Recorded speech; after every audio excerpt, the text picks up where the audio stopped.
विगत राजा सुशर्मा पर विजय प्राप्त करके राजा विराट नगर में वापस आए तो पुरवासियों ने उनका धूमधाम से स्वागत किया। अंतःपुर में राजकुमार उत्तर को न पाकर राजा ने पूछताछ की तो स्त्रियों ने बड़े उत्साह के साथ बताया कि कुमार कौरवों से लड़ने गए हैं। राजा ये सुनकर एकदम चौंक उठे। उनके विशेष पूछने पर स्त्रियों ने कौरवों के आक्रमण आदि का सारा हाल सुनाया। ये सब सुनकर राजा का मन चिंतित हो उठा। राजा को इस प्रकार शोकातुर होते देखकर कंक ने उन्हें दिलासा देते हुए कहा, आप राजकुमार की चिंता न करें, बृहन्नला सारथी बनकर उनके साथ गई हुई है।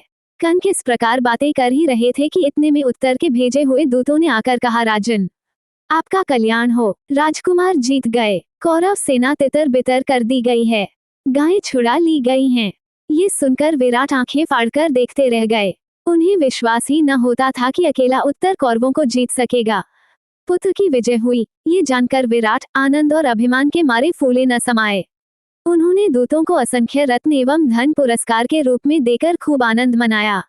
इसके बाद राजा ने प्रसन्नता से अंतःपुर में जाकर कहा, सैरंध्री चौपड़ की गोटे तो जरा ले आओ, चलो कंक से दो दो हाथ चौपड़ खेल लें।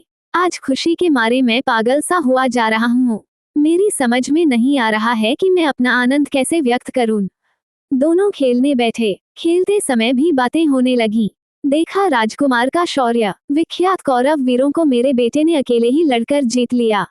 विराट ने कहा, नी संदेह आपके पुत्र भाग्यवान हैं, नहीं तो बृहन्नला उनकी सारथी बनती ही कैसे। कंक ने कहा। विराट झुंझला कर बोले, आपने भी क्या ये बृहन्नला की रट लगा रखी है। मैं अपने कुमार की विजय की बात कर रहा हूँ और आप उसके सारथी की बड़ाई करने लगे। युधिष्ठिर ने अब बृहन्नला का नाम लेकर जैसे ही कुछ कहना चाहा, राजा से न रहा गया। अपने हाथ का पासा युधिष्ठिर कंक के मुंह पर दे मारा। पासे की मार से युधिष्ठिर के मुख पर चोट लग गई और खून बहने लगा।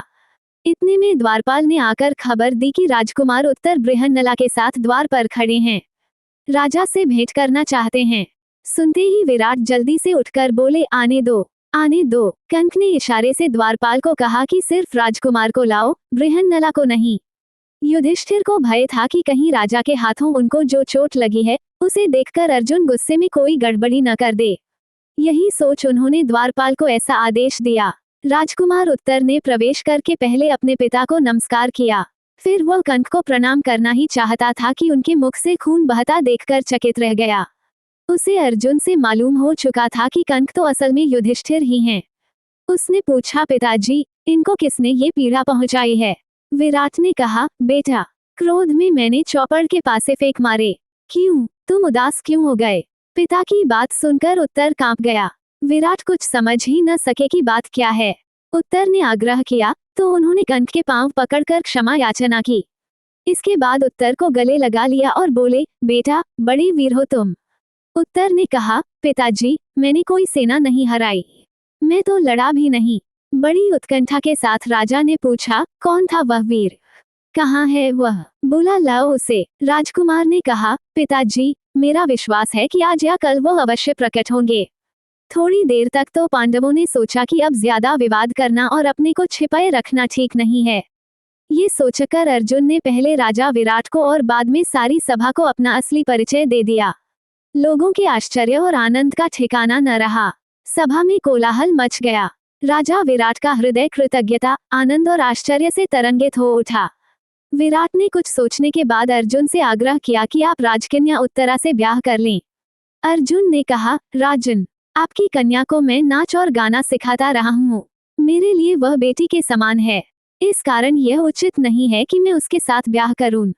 हाँ, यदि आपकी इच्छा हो तो मेरे पुत्र अभिमन्यु के साथ उसका ब्याह हो जाए।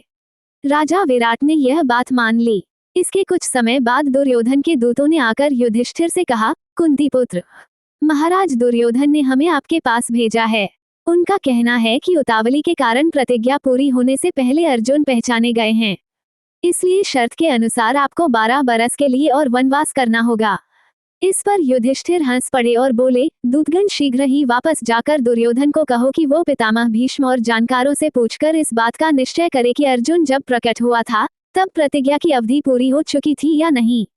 मेरा ये दावा है कि 13वां बरस पूरा होने के बाद ही अर्जुन ने धनुष की टंकार की थी।